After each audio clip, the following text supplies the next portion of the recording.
Dear friends, welcome to my channel ಬದುಕಿನ ಭರವಸೆಗಳು. ನುಲಿಯ ಚಂದಯ್ಯನವರ ಪರಿಚಯ ಮತ್ತು ಅವರ ಕಾಯಕ ನಿಷ್ಠೆ, ದಾಸೋಹ ಪ್ರೀತಿಗೆ ಪ್ರಚಲಿತದಲ್ಲಿರುವ ಘಟನೆಯ ವಿಶ್ಲೇಷಣೆಯೊಂದಿಗೆ ನಾನು ನಿಮ್ಮೊಂದಿಗೆ ನಿಮ್ಮ ಪರಿಮಳ. ಮೊದಲಿಗೆ ನುಲಿಯ ಚಂದಯ್ಯನವರ ಪರಿಚಯ. ಸುಮಾರು 1160ರಲ್ಲಿ ಬದುಕಿ ಬಾಳಿದ ನುಲಿಯ ಚಂದಯ್ಯನವರ ಜನ್ಮಸ್ಥಳ ಬಿಜಾಪುರ ಜಿಲ್ಲೆಯ ಶಿವಣಗಿ. ಲಭ್ಯ ಇರುವ ಅವರ ವಚನಗಳ ಸಂಖ್ಯೆ 48. ಇವರ ಅಂಕಿತ ನಾಮ ಚಂದೇಶ್ವರ ಲಿಂಗ. ಇವರ ಕಾಯಕ ಹಗ್ಗ ಹೊಸೆದು ಮಾರುವುದು. 12ನೇ ಶತಮಾನದ ಶರಣರನ್ನು ಅವರ ಕಾಯಕದ ಮೂಲಕವೇ ಗೌರವಿಸುತ್ತೇವೆ ಮತ್ತು ಅವರು ಮಾಡುವ ಕಸುಬುಗಳು ಅವರಿಗೆ ಎಂದಿಗೂ ಕೀಳಾಗಿ ಕಂಡುಬರುವುದಿಲ್ಲ. ಶ್ರಮದ ದುಡಿಮೆಯೇ ಕೀಳೆಂದು ಅಂದಿನ ಅಮಾನವೀಯ ವ್ಯವಸ್ಥೆ ತಂದೊಡ್ಡಿದಾಗ ಆ ವ್ಯವಸ್ಥೆಗೆ ಕೊಡಲಿ ಪೆಟ್ಟು ಹಾಕಿದ ಮೊದಲ ಸನ್ನಿವೇಶ ಬಸವಣ್ಣನವರ ನೇತೃತ್ವದಲ್ಲಿ ನಡೆದ ಸಮಾಜೋಧಾರ್ಮಿಕ ಚಳವಳಿ. ಈ ಶ್ರಮದ ದುಡಿಮೆಗೆ ಕಾಯಕ ಎಂಬ ಘನತೆ ಗೌರವಗಳು ಸಿಕ್ಕು ಸಾಮಾಜಿಕ ಸ್ಥಾನಮಾನ ದೊರೆತದ್ದು ಈ ಸಂದರ್ಭದಲ್ಲಿ. ಬಸವಾದಿ ಶರಣರು ಕಾಯಕಕ್ಕೆ ನೀಡಿದ ಗೌರವದ ಪ್ರತೀಕವಾಗಿ ಅಂಬಿಗರ ಚೌಡಯ್ಯ, ಆಯ್ದಕ್ಕಿ ಮಾರಯ್ಯ, ಡೋಹರ ಕಕ್ಕಯ್ಯ, ತುರುಗಾಹಿ ರಾಮಣ್ಣ, ಮಾದಾರ ಧೂಳಯ್ಯ, ಮಡಿವಾಳ ಮಾಚಿದೇವ, ಮೋಳಿಗೆ ಮಾರಯ್ಯ, ಹಡಪದ ಅಪ್ಪಣ್ಣ, ಸುಂಕದ ಬಂಕಣ್ಣ, ಇದೇ ಸಾಲಿನಲ್ಲಿ ಬರುವ ನುಲಿಯ ಚಂದಯ್ಯ ಕೂಡ ಅನುಭವ ಮಂಟಪದಲ್ಲಿ ಸಮಾನ ಗೌರವವನ್ನು ಪಡೆದುಕೊಂಡಿದ್ದಂತಹ ಶಿವಶರಣರಾಗಿ ಕಂಡುಬರುತ್ತಾರೆ. ನುಲಿಯ ಚಂದಯ್ಯ ಬಸವಣ್ಣನವರ ಸಮಕಾಲೀನ ಶರಣರಲ್ಲಿ ವಿಶಿಷ್ಟವಾಗಿ ಕಂಡುಬರುವಂತಹ ಒಬ್ಬ ಸ್ವತಂತ್ರ ವಿಚಾರವಾದಿಯಾಗಿ, ಜಂಗಮ ದಾಸೋಹದ ದ್ಯೋತಕವಾಗಿ, ಅನುಭವ ಮಂಟಪದಲ್ಲಿ ಅಸಾಧಾರಣ ಕಾಯಕ ಯೋಗಿಯಾಗಿ ಕಂಡುಬರುತ್ತಾರೆ. ಈತನ ಜೀವನದ ಚರಿತ್ರೆಯನ್ನು ಅಲ್ಲಲ್ಲಿ ಸಿಗುವ ಸ್ಥಳ ಪುರಾಣ, ಕೆಲವು ಐತಿಹ್ಯ ಕಾವ್ಯಗಳಲ್ಲಿ ಉಕ್ತವಾದ ಸಂಗತಿಗಳು ಹಾಗೂ ಆತನೇ ರಚಿಸಿದ ವಚನಗಳ ಮೇಲಿಂದ ಸಂಗ್ರಹಿಸಬೇಕಾಗುತ್ತದೆ. ಬಸವಣ್ಣನವರ ಕಾಲದ ಅನುಭವ ಮಂಟಪದಲ್ಲಿ ಮಡಿವಾಳ ಮಾಚಯ್ಯ, ಅಲ್ಲಮಪ್ರಭು, ಚನ್ನಬಸವಣ್ಣ ಮತ್ತು ಬಸವಣ್ಣನವರೊಡನೆ ಆಧ್ಯಾತ್ಮ ಚರ್ಚೆ, ಚಿಂತನೆ ನಡೆಸಿದ ಸಂಗತಿಗಳನ್ನು ಶೂನ್ಯ ಸಂಪಾದನೆಗಳಿಂದ ತಿಳಿಯಬಹುದಾಗಿದೆ. ಇದನ್ನು ಗಮನಿಸಿದಂತಹ ಕವಿಚರಿತಕಾರರು ಈತನ ಕಾಲವನ್ನು ಸುಮಾರು 1160 ಎಂದು ನಿರ್ಧರಿಸಿದ್ದಾರೆ. ಪಂಡಿತ ಎರೇಶಿಮಿ ಚೆನ್ನಪ್ಪನವರು ಕ್ರಿಸ್ತಶಕ ಸುಮಾರು 1130ರಿಂದ 1182 ಅವಧಿಯಲ್ಲಿ ಜೀವಿಸಿರಬಹುದು ಎಂದು ಅಭಿಪ್ರಾಯಪಟ್ಟಿದ್ದಾರೆ. ಅಲ್ಲದೆ ಬಸವಣ್ಣನವರ ಸಮಕಾಲೀನರಾದ ನೀಲಮ್ಮ, ಅಮುಗಿ ದೇವಯ್ಯ, ಕಿನ್ನರಿ ಬ್ರಹ್ಮಯ್ಯ, ಡೋಹರ ಕಕ್ಕಯ್ಯ, ಹೆಂಡದ ಮಾರಯ್ಯ, ಅಂಗ ಸೋಂಕಿನ ಲಿಂಗತಂದೆ ಇವರು ತಮ್ಮ ವಚನಗಳಲ್ಲಿ ನುಲಿಯ ಚಂದಯ್ಯನವರನ್ನು ಕೊಂಡಾಡಿದ್ದು ಚಂದಯ್ಯ 12ನೇ ಶತಮಾನದಲ್ಲಿ ಬಾಳಿ ಬದುಕಿದ್ದರೆಂಬುದನ್ನು ಖಚಿತಪಡಿಸುತ್ತವೆ. ನುಲಿಯ ಚಂದಯ್ಯನವರು ಬಸವಣ್ಣನವರ ಮಹಿಮೆ, ಸಮಾಜ ಸುಧಾರಣೆ, ಲೋಕ ಕಲ್ಯಾಣದ ಕಾರ್ಯಗಳನ್ನು ಮೆಚ್ಚಿ ಕಲ್ಯಾಣಕ್ಕೆ ಬಂದು ನುಲಿಯ ಕಾಯಕದಲ್ಲಿ ನಿರತರಾಗುತ್ತಾರೆ. ಕಲ್ಯಾಣದ ಕೇರಿಯೊಂದರಲ್ಲಿ ಹುಲ್ಲಿನಿಂದ ಹಗ್ಗ ಹೊಸೆದು ಬದುಕಿದ್ದರು. ನಿತ್ಯ ಅಡವಿಗೆ ಹೋಗಿ ಹುಲ್ಲನ್ನು ಕೊಯ್ದು ತಂದು ಹಗ್ಗವನ್ನು ಹೊಸೆದು ಅದನ್ನು ಮಾರಿ ಅದರಿಂದ ಬಂದ ಹಣದಿಂದ ಜಂಗಮ ದಾಸೋಹ ಮಾಡಿ ಉಳಿದ ಪ್ರಸಾದವನ್ನು ಸ್ವೀಕರಿಸುವುದು ಇವರ ಸತ್ಯ ಶುದ್ಧ ಕಾಯಕವಾಗಿತ್ತು.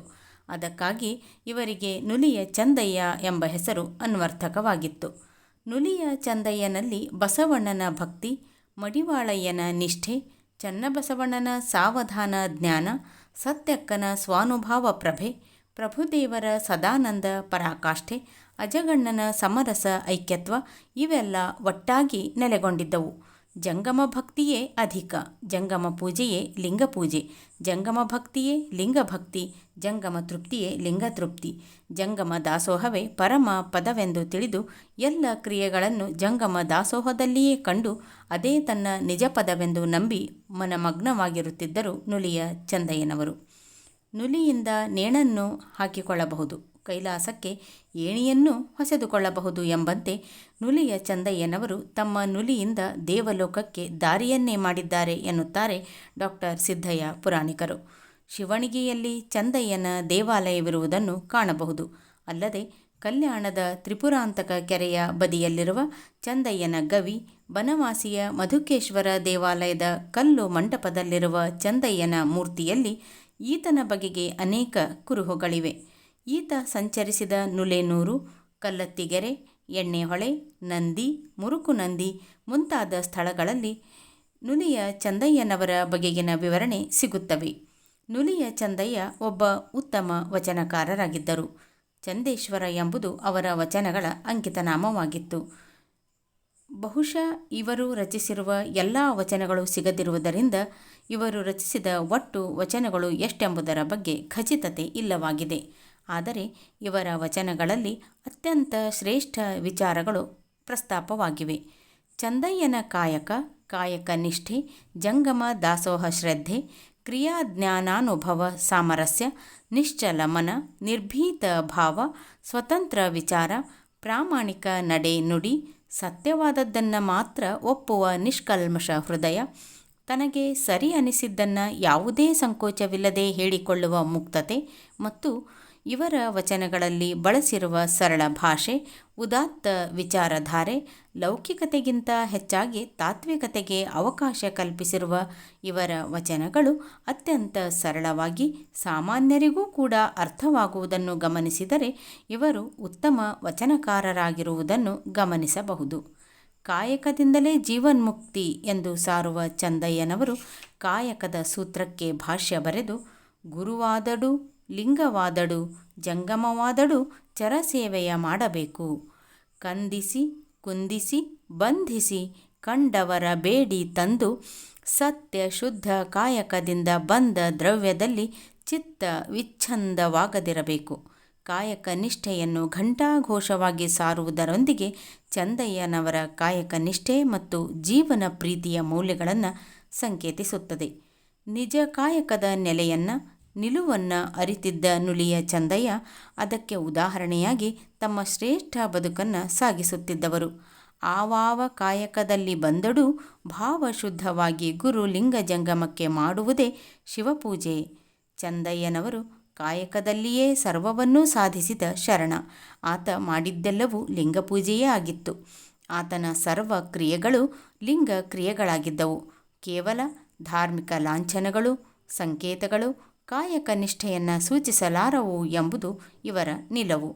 ವಚನಕಾರರು ಕಾಯಕಕ್ಕೆ ಕೊಟ್ಟ ಪ್ರಾಶಸ್ತ್ಯ ತುಂಬ ಮಹತ್ವದ್ದಾಗಿತ್ತು. ಅನೇಕ ವಚನಕಾರರು ಸತ್ಯ ಶುದ್ಧ ದುಡಿಮೆಗೆ ಗೌರವ ಕೊಟ್ಟವರು. ಬೇರೆಯವರ ಹಣ ಸಂಪತ್ತಿಗೆ ಎಂದೂ ಆಸೆ ಪಡದವರು. ಸಮಾನತೆಯ ಸಹಬಾಳ್ವೆಯನ್ನು ಸರಳ ಸುಂದರ ಜೀವನ ಶೈಲಿಯ ಮೂಲಕ ಆನಂದಿಸಿದವರು. ಕಾಯಕದಲ್ಲಿಯೇ ಕೈಲಾಸವನ್ನು ಕಂಡವರು. ಆಯ್ದಕ್ಕಿ ಮಾರಯ್ಯ, ಲಕ್ಕಮ್ಮ, ಮೋಳಿಗೆ ಮಾರಯ್ಯ, ಮಹಾದೇವಿಯಮ್ಮ, ಗಟ್ಟಿವಾಳಯ್ಯರ ಸಾಲಿನಲ್ಲಿ ನುಲಿಯ ಚಂದಯ್ಯ ಕೂಡ ಒಬ್ಬರು. ಅವರ ಕಾಯಕದ ಬಗೆಗಿನ ಅಚಲ ನಂಬಿಕೆ, ಕಾಯಕದ ಮೂಲಕವೇ ಗುರು ಲಿಂಗ ಜಂಗಮದ ಸೇವೆಯನ್ನು ಮಾಡಿದ ಅವರ ಪೂಜೆ ನಿಜಕ್ಕೂ ಮಾದರಿಯಾದದ್ದು. ಜಂಗಮ ನಮಸ್ಕಾರವೇ ಗುರುಪೂಜೆ, ಜಂಗಮ ಪೂಜೆಯೇ ಲಿಂಗಪೂಜೆ. ತನಗೆ ಪ್ರಸನ್ನವಾದುದೇ ನಿತ್ಯ ಪ್ರಸಾದದಾಗೂ ಗುರುಸೇವೆಯ ಮಾಡುವಲ್ಲಿ ಇಹದಲ್ಲಿ ಸುಖ, ಲಿಂಗ ಸೇವೆಯ ಮಾಡುವಲ್ಲಿ ಪರದಲ್ಲಿ ಸುಖ.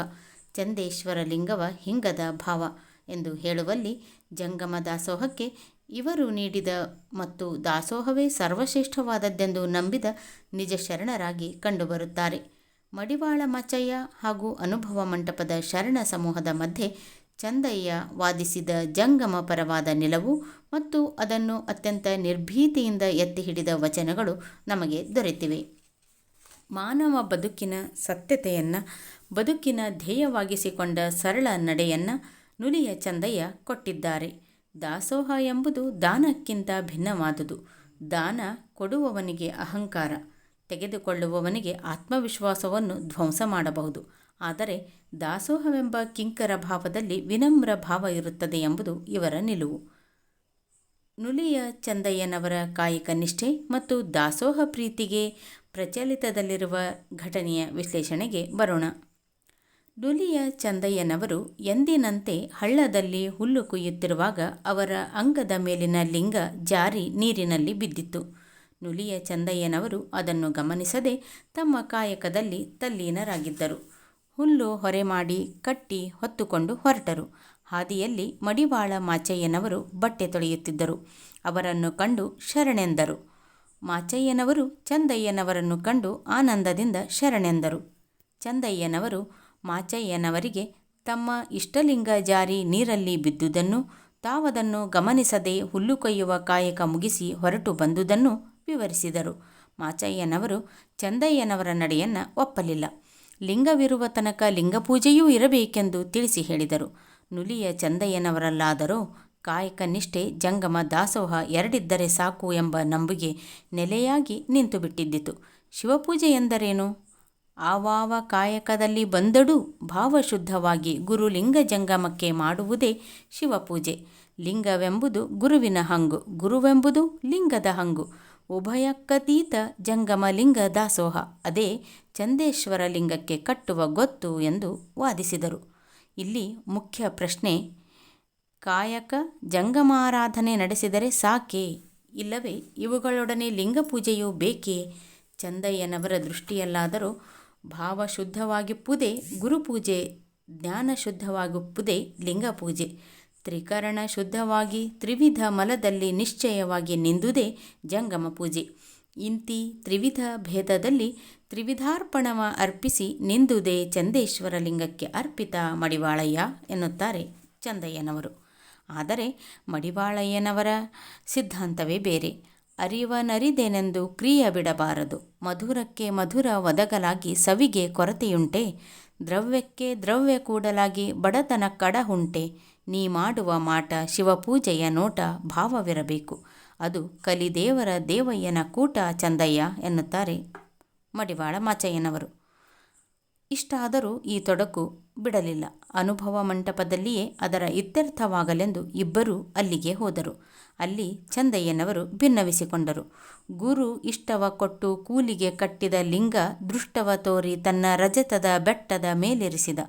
ಇಂತು ಗುರುಲಿಂಗಕ್ಕೆ ಮಾಡಿ ಹಿಂದಣ ಮುಂದಣ ಸಂದೇಹಕ್ಕೀಡಾದೆ. ಪ್ರಸಿದ್ಧವಪ್ಪ ಜಂಗಮ ಲಿಂಗಕ್ಕೆ ಸಂದೇಹವಿಲ್ಲದೆ ಮನಸಂದು ಮಾಡಲಾಗಿ ಚಂದೇಶ್ವರ ಲಿಂಗಕ್ಕೆ ಹಿಂದು ಮುಂದೆಂಬುದಿಲ್ಲ ಎಂದರು ಚಂದಯ್ಯನವರು. ಪ್ರಭುದೇವರು ಇದನ್ನು ಒಪ್ಪಲಿಲ್ಲ.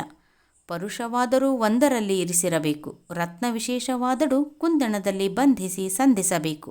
ಲಿಂಗವ ಹಿಡಿದಲ್ಲಿ ಪೂಜಿಸುವ ಅಂಗವಿರಬೇಕು. ಇದು ಕಾರಣ ಗುಹೇಶ್ವರ ಲಿಂಗವನರಿದು ಪೂಜೆಯ ಮರೆದಿರಲಾಗದು, ಮರೆಯಲಿಲ್ಲ ಕಾಣ ಚಂದಯ್ಯ ಎಂದು ಅಲ್ಲಮ ಪ್ರಭುಗಳು ನಿರೂಪಿಸಿದರು. ನುಲಿಯ ಚಂದಯ್ಯ ಅಪ್ರತಿಭನಾಗಲಿಲ್ಲ. ಗುರು ಸೇವೆಯ ಮಾಡುವಲ್ಲಿ ಇಹದಲ್ಲಿ ಸುಖ, ಲಿಂಗ ಸೇವೆಯ ಮಾಡುವಲ್ಲಿ ಪರದಲ್ಲಿ ಸುಖ, ಜಂಗಮ ಸೇವೆಯ ಮಾಡುವಲ್ಲಿ ಇಹ ಪರವೆಂಬ ಉಭಯವು ನಾಸ್ತಿ. ಚಂದೇಶ್ವರ ಲಿಂಗವ ಹಿಂಗದ ಭಾವ ಎಂದು ತನ್ನ ಮನವರಿದಿಪ್ಪುದು ಗುರುಭಕ್ತಿ, ತನ್ನ ಭಾವವನರಿದಿಪ್ಪುದು ಲಿಂಗಭಕ್ತಿ, ತ್ರಿವಿಧ ಮಲವ ಮರೆದಿಪ್ಪುದು ಜಂಗಮ ಭಕ್ತಿ. ಈ ಗುಣ ನಿಶ್ಚಯವಾಗಿ ನಿಂದುದು ಚನ್ನ ಬಸವಣ್ಣ ಪ್ರಿಯ ಚಂದೇಶ್ವರ ಲಿಂಗವನರಿದುದು ಎಂದು ಚಂದಯ್ಯನವರು ಬಹಳ ಧೈರ್ಯದಿಂದ ನಿರ್ಭಿಡೆಯಿಂದ ಭಿನ್ನವಿಸಿಕೊಂಡರು. ಪ್ರಭುದೇವರು ಬಸವಣ್ಣನವರತ್ತ ನೋಡಿದರು, ಇದಕ್ಕೆ ಸರಿಯಾದ ಉತ್ತರ ಹೇಳಲೆಂದು. ಆದರೆ ಬಸವಣ್ಣನವರೆಂದು ಇನ್ನೊಬ್ಬರಿಗೆ ಬುದ್ಧಿ ಹೇಳಿದ್ದರು. ತಾವೇ ಎಲ್ಲರಿಗಿಂತಲೂ ಕಿರಿಯರೆಂದು ತಿಳಿದು ಅದರಂತೆ ಆಚರಿಸುತ್ತಿದ್ದ ಅವರು ವಿನಮ್ರರಾಗಿ ಉತ್ತರವಿತ್ತರು. ಜಂಗಮ ಸೇವೆಯೇ ಗುರುಪೂಜೆಯೆಂದರಿದ, ಜಂಗಮ ಸೇವೆಯೇ ಲಿಂಗಪೂಜೆಯೆಂದರಿದ, ಜಂಗಮ ಸೇವೆಯೇ ತನ್ನಿರವೆಂದರಿದ, ಜಂಗಮ ಸೇವೆಯೇ ತನ್ನ ನಿಜವೆಂದರಿದ, ಜಂಗಮ ಸೇವೆಯೇ ಸ್ವಯಂವೆಂದರಿದ, ಜಂಗಮ ಸೇವೆಯೇ ನಿತ್ಯಪದವೆಂದರಿದ. ಇದು ಕಾರಣ ನಮ್ಮ ಕೂಡಲ ಸಂಗಮ ದೇವರಲ್ಲಿ ಜಂಗಮ ಪ್ರಾಣಿಯಾದ ಚಂದಯ್ಯನ ಹಳೆ ಮಗನಾಗಿ ಆತನ ಶ್ರೀಚರಣಕ್ಕೆ ಶರಣೆಂದು ಶುದ್ಧನು ಆ ಮಹಾಮಹಿಮನ ಘನವ ನಾನೆತ್ತಬಲ್ಲೆನಯ್ಯ ಪ್ರಭುವೆ. ಸರಿ, ಮಾತೇ ಮುಗಿಯಿತಲ್ಲ. ಪ್ರಭುದೇವರು ಚನ್ನಬಸವಣ್ಣನವರತ್ತ ಹೊರಳಿಸಿದರು.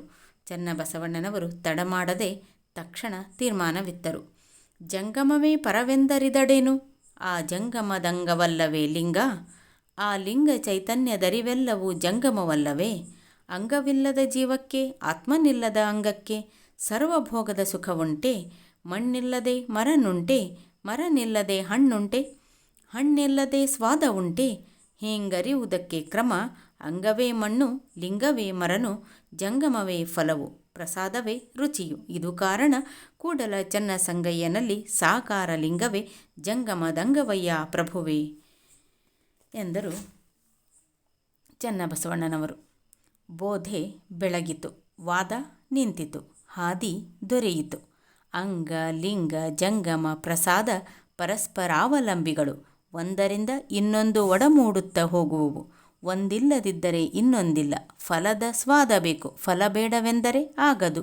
ಫಲ ಬೇಕು, ಮರ ಬೇಡವೆಂದರೆ ಸಾಧ್ಯವಿಲ್ಲ. ಮರ ಬೇಕು, ಮರ ಬೆಳೆಸಿದ ಮಣ್ಣು ಬೇಡವೆಂದರೆ ಆಗುವುದಿಲ್ಲ. ಹಾಗೆ ಜಂಗಮ ಬೇಕು, ಲಿಂಗ ಬೇಡವೆಂದರೆ ಸಲ್ಲದು. ಅಂಗಭೂಮಿಯಲ್ಲಿ ಲಿಂಗ ಭೂರುಹ ಬೆಳೆದಾಗಲೇ ಜಂಗಮದ ಫಲ ದೊರೆತೀತು, ಇಲ್ಲದಿದ್ದರೆ ಇಲ್ಲ.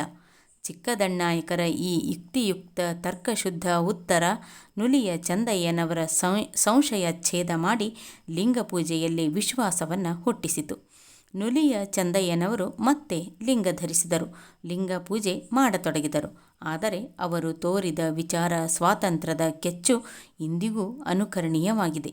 ಈ ಮೇಲಿನ ಪ್ರಸಂಗವು ಕವಿ ಚರಿತ್ರಕಾರರ ಪುರಾಣಗಳಲ್ಲಿ ವ್ಯಕ್ತವಾಗಿದ್ದರೂ ಈ ಸಂಗತಿಯು ಇದ್ದರೂ ಇರಬಹುದು, ಇಲ್ಲದಿದ್ದರೂ ಕುಂದಿಲ್ಲ ಎಂಬ ಡಾಕ್ಟರ್ ಸಿದ್ದಯ್ಯ ಪುರಾಣಿಕರ ಅಭಿಮತ ಇಂದಿನ ಆಧುನಿಕ ದಿನಮಾನಗಳಲ್ಲಿ ಒಪ್ಪಬಹುದಾಗಿದೆ.